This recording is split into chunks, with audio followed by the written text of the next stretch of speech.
বিসমিল্লাহির রহমানির রহিম। আসসালামু আলাইকুম। প্রিয় বাংলাদেশ, আজ কারামুক্ত।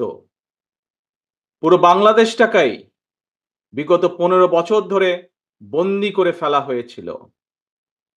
আয়নাঘর মুক্ত আজ আমাদের প্রিয় বাংলাদেশ। বিরোধী মতের মানুষকে আয়নাঘরে আটকে রাখা হতো। আজ উন্মুক্ত হয়েছে গণতন্ত্রের দ্বার। আজ মুক্ত, স্বাধীন প্রিয় বাংলাদেশ।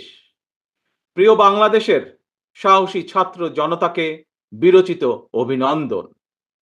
প্রিয় দেশবাসী, আপনাদের ঐক্যবদ্ধ আন্দোলনে গণহত্যাকারী হাসিনা দেশ ছেড়ে পালিয়েছে। প্রমাণ হয়েছে আবারও মুক্তিযুদ্ধের বাংলাদেশ কখনো পরাজয় মানে না, মানতে পারে না এবং মানবে না। বাংলাদেশের পক্ষের শক্তি ঐক্যবদ্ধ থাকলে কোনো অপশক্তি বাংলাদেশকে দমিয়ে রাখতে পারবে না ইনশাল্লাহ। 1971 এর মুক্তিযুদ্ধ আর 2024-এর মুক্তিযুদ্ধ, উভয় মুক্তিযুদ্ধেই জনগণের বার্তা একটি। কি সেটি? সেই বার্তা হলো, শর্ত দিয়ে স্বাধীনতা হয় না। স্বাধীনতা প্রিয় জনগণ, স্বাধীনতা অর্জন কিংবা স্বাধীনতা রক্ষায় কোনো শর্ত মানে না, মানতে রাজি না। গণহত্যাকারী স্বৈরাচারী হাসিনা পালিয়ে যাবার পরে বাংলাদেশ থেকে, প্রিয় বাংলাদেশ থেকে আমি যত মানুষের সাথে কথা বলেছি, প্রতিটি মানুষ অনুভূতি প্রকাশের প্রথম উচ্চারণ ছিল, বাংলাদেশ স্বাধীন হয়েছে। স্বাধীন বাংলাদেশ থেকে বলছি। দেশ এবং জনগণকে স্বাধীন করতে গিয়ে চোখে মুখে বুকে গুলি আলিঙ্গন করা আবু সাইদ কিংবা মুগ্ধের মতন হাজারো ছাত্র ছাত্রী, তরুণ তরুণীকে প্রাণ বিসর্জন দিতে হয়েছে। আহত হয়েছেন অসংখ্য, অগণিত মানুষ। এর ভিতরে ছাত্র ছাত্রী রয়েছেন, এর ভিতরে রয়েছেন সাধারণ মানুষ, গৃহিণী, এর ভিতরে রয়েছেন রাজনৈতিক নেতা কর্মী বৃন্দ। গণতন্ত্রের বিজয়ের ইতিহাসের এই মানুষগুলোর স্মরণীয় হয়ে থাকবেন। ছাত্র জনতার এই বিপ্লবে দেশের সকল শ্রেণী পেশার মানুষ সেদিন রাজপথে নেমে এসেছিলেন। গণতন্ত্রের পক্ষের রাজনৈতিক দলের নেতাকর্মীদের পাশাপাশি একজন মা যেমন তার সন্তানকে কোলে নিয়ে সেদিন রাজপথে সামিল হয়েছিলেন, একইভাবে শিক্ষক, সাংবাদিক, বুদ্ধিজীবী, সাংস্কৃতিক কর্মী, শ্রমিক সহ সকল শ্রেণী পেশার মানুষ সেদিন রাজপথে নেমে এসেছিলেন। 52, 71 কিংবা 90 এর মতন দেশের ছাত্র সমাজ বিজয়ের নতুন আরেকটি অমর ইতিহাস রচনা করেছেন। ছাত্র জনতার ঐক্যবদ্ধ বিপ্লবের মধ্য দিয়ে 2024 সালের 5ই আগস্ট বাংলাদেশ দেখেছে আরেকটি বিজয়।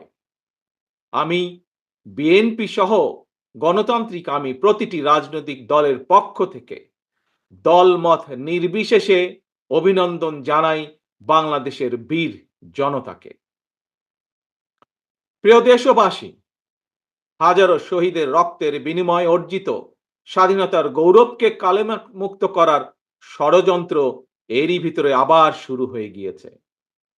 দেশকে গণতন্ত্রের উত্তরণের চলমান প্রক্রিয়াকে বাধাগ্রস্ত করতে সারা দেশে অস্থিতিশীল পরিবেশ সৃষ্টির ষড়যন্ত্র স্পষ্ট হয়ে উঠছে। প্রশাসনের প্রতি আহ্বান, শক্ত হাতে আইন শৃঙ্খলা নিয়ন্ত্রণ করুন। প্রতিটি মানুষের নিরাপত্তা নিশ্চিত করুন। ধর্ম, বর্ণ পরিচয়ের কারণে কেউ যেন নিরাপত্তাহীনতায় না থাকে, সবার আগে সেটি নিশ্চিত করতে হবে। দেশের বর্তমান পরিস্থিতিতে বিএনপি সহ বাংলাদেশের গণতন্ত্রের পক্ষের দলগুলোর দৃষ্টি আকর্ষণ করে বলতে চাই, ষড়যন্ত্রকারীদের এই নৈরাজ্যের কাছে আমরা হার মানতে পারি না। আমি বিশেষ করে এই মুহূর্তে দেশের সবচেয়ে বড় এবং জনপ্রিয় রাজনৈতিক দল হিসাবে সারা দেশে বিএনপির সর্বস্তরের নেতাকর্মীর প্রতি আহ্বান রেখে বলতে চাই, আপনারা যিনি যেখানে বসবাস করেন সেখানে আপনার বন্ধু কিংবা পাড়া প্রতিবেশী, তিনি মুসলমান, বৌদ্ধ, হিন্দু, খ্রিস্টান, ধর্মীয় পরিচয় যাই হোক না কেন, বিশ্বাস যাই হোক না কেন, তার নিরাপত্তায় আপনি ঢাল হিসাবে দাঁড়িয়ে দৃষ্টান্ত স্থাপন করুন। আমাদেরকে মনে রাখতে হবে, বাংলাদেশে ভূখণ্ডে বসবাসকারী প্রত্যেকটি মানুষের একটি পরিচয়, সেটি হচ্ছে আমরা বাংলাদেশী। প্রিয় ভাই বোনেরা, আরেকটি বিষয়ের প্রতি আপনাদের দৃষ্টি আকর্ষণ করে কথা বলতে চাই। একটি সভ্য এবং গণতান্ত্রিক রাষ্ট্রে পুলিশ অপরিহার্য। পুলিশ জনগণের শত্রু নয়। গণহত্যাকারী হাসিনা বিনা ভোটে ক্ষমতায় থাকার জন্য আইন শৃঙ্খলা বাহিনীকে জনগণের শত্রু হিসাবে দাঁড় করিয়েছে। তবে আমি বিশ্বাস করি, বিএনপি বিশ্বাস করে, বাংলাদেশের গণতান্ত্রিক রাজনৈতিক দলগুলো প্রত্যেকে বিশ্বাস করে, পুলিশের ভেতরে একটি চক্র ছাড়া অধিকাংশ পুলিশ কর্মকর্তা এবং সদস্য চাকরিবিধি মেনেই, দেশের আইন কানুন মেনেই দায়িত্ব পালনের চেষ্টা করছেন। হাসিনার পালনের পরে বর্তমানে খুব সুকৌশলে একটি চক্র পুলিশের মনোবল ভেঙে দেওয়ার ষড়যন্ত্রে লিপ্ত হয়েছে। পুলিশকে অকার্যকর করে দেওয়া গেলে দেশকে অস্থিতিশীল করা সহজ। ধর্মীয় সংখ্যালঘু জনগোষ্ঠীর মনে নিরাপত্তাহীনতা সৃষ্টি করা সহজ। অস্থিতিশীলকারীদের আমি হুঁশিয়ার করে দিয়ে বলতে চাই, পুলিশ কিংবা ধর্মীয় সংখ্যালঘু জনগোষ্ঠী আজ থেকে, এই মুহূর্ত থেকে হামলা কিংবা নৈরাজ্য বন্ধ করুন।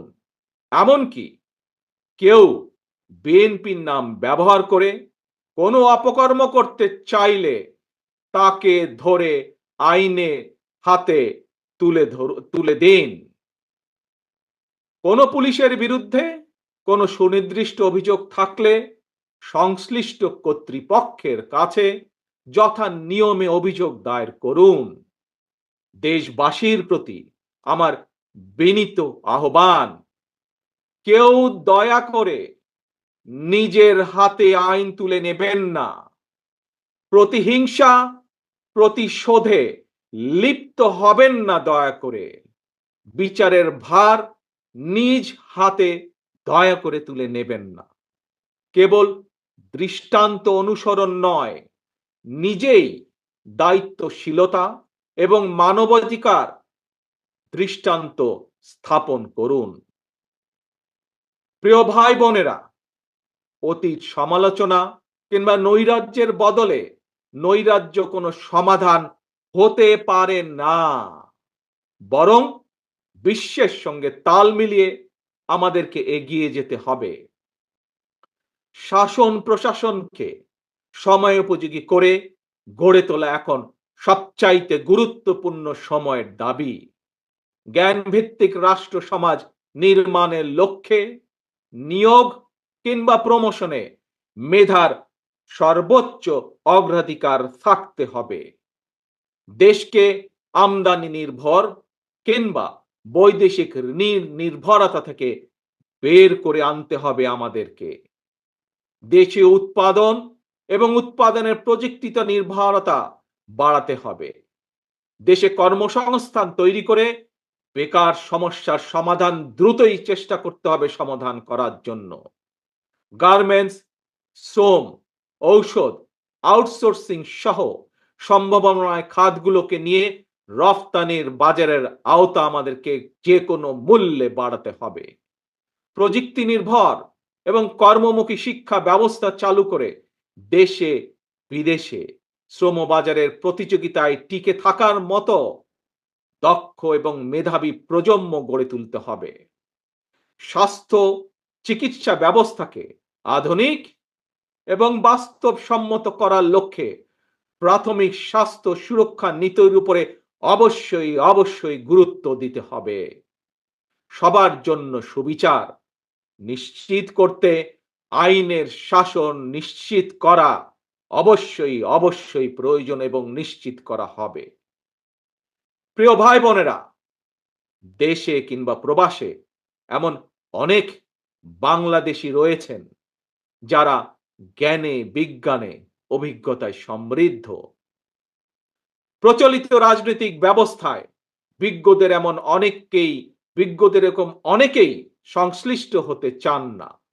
সুতরাং এইসব গুণী মানুষদেরকে রাষ্ট্র পরিচালনায় ও নীতি প্রণয়নে অন্তর্ভুক্ত করতে জাতীয় সংসদে উচ্চ কক্ষ চালু করার প্রস্তাব বাংলাদেশ জাতীয়তাবাদী দল রেখেছে এরই ভিতরে। রাজনৈতিক এবং রাষ্ট্র পরিচালনায় গুণগত পরিবর্তন আনতে না পারলে আমাদের আজকের এই বিপ্লব কাঙ্ক্ষিত ফল মিলবে না। প্রিয় ভাই বোনেরা, 12.5 কোটি ভোটারের অধিকার কেড়ে নিয়েছিল স্বৈরাচার। গত 15-16 বছর ধরে জনগণের উপরে স্বৈরা শাসন চাপিয়ে দিয়েছিল। স্বৈরাচার গণহত্যাকারী হাসিনার পতনের মধ্যে দিয়ে হাজারো শহীদের রক্ত রঞ্জিত বিপ্লবের প্রথম ধাপ সফল হয়েছে মাত্র। ছাত্র জনতার এই রক্ত ঝরা বিপ্লবের চূড়ান্ত লক্ষ্য একটি বৈষম্যহীন গণতান্ত্রিক বাংলাদেশ। তাই বিপ্লবের লক্ষ্য বাস্তবায়নে দ্রুততম সময়ের মধ্যে জাতীয় নির্বাচন অনুষ্ঠান করতে হবে। দ্রুততম সময়ের মধ্যে জনগণের ভোটে নির্বাচিত প্রতিনিধিদের কাছে ক্ষমতা হস্তান্তর করতে হবে। স্বৈরাচার হাসিনা পতনের রক্ত রঞ্জিত বিপ্লবকে সার্থক এবং সফল করে আসুন নাগরিক হিসাবে আমরা আরো দায়িত্বশীল আচরণ করি। বিভেদ, বিরোধ, হিংসা, প্রতিহিংসা নয়।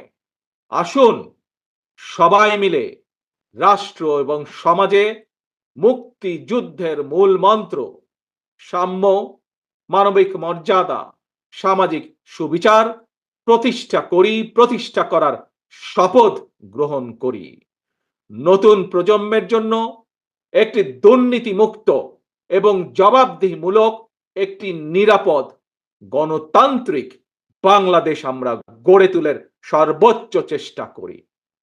সর্বশেষে আমি আমার দলের নেতা কর্মী সমর্থক শুভাকাঙ্ক্ষীদের উদ্দেশ্যে বলতে চাই, আমরা সকলে ঐক্যবদ্ধ থাকলে তারুণ্যের জন্য যে তারুণ্যর নেতৃত্বে আজ বাংলাদেশের এই বিপ্লব সফল হয়েছে, আমরা সকলে ঐক্যবদ্ধ থাকলে আগামী দিনের বাংলাদেশের জন্য তারুণ্যের জন্য একটি নিরাপদ ভবিষ্যৎ আমরা গড়তে পারবো ইনশাআল্লাহ। সবাই যার যার এলাকায় জনগণের সঙ্গে থাকবেন, জনগণকে সঙ্গে রাখবেন, কারণ জনগণই বিএনপির সকল ক্ষমতার উৎস। আল্লাহ হাফেজ।